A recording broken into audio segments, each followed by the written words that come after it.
Welcome back, YouTube. So we're going to talk about my second real estate deal that I made.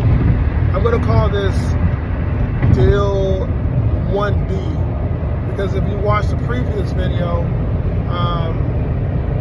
it wasn't intended to be an investment but became one, so we called that 1A.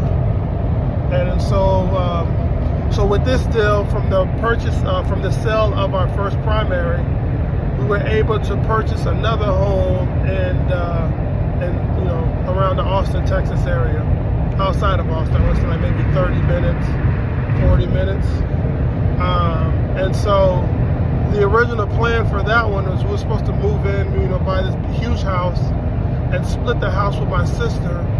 And we're going to live, two families in one house to acquire capital over time, to save, lower our expenses, and just save and continue to invest in real estate here in Texas, because here in the Austin area around that time in 2020, Austin's always booming, but it was even booming even more. So we moved out here together to acquire this property to stay in the house together.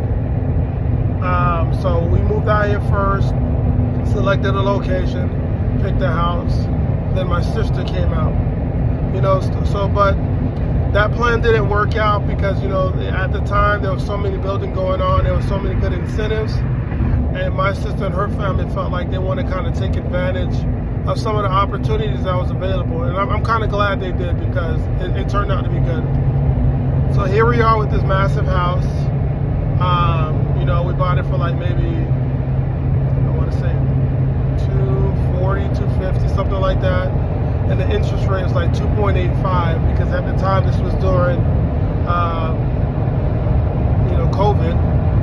And so, the housing market took a dip, so the interest rates were pretty low. So we got a good interest rate on that. And so we stayed in there knowing that this was an investment, just not the type of investment we were looking for. So we stayed there for about 2 years. And just kind of, there was no, major, work to be done because it was a new build. So we just kind of got used to the area. We took that time to kind of just learn the area, learn the market, and just stay in this house. But while we were in the house, we still had, quite a few funds left over from the first purchase. So we purchased an out-of-state deal in Alabama.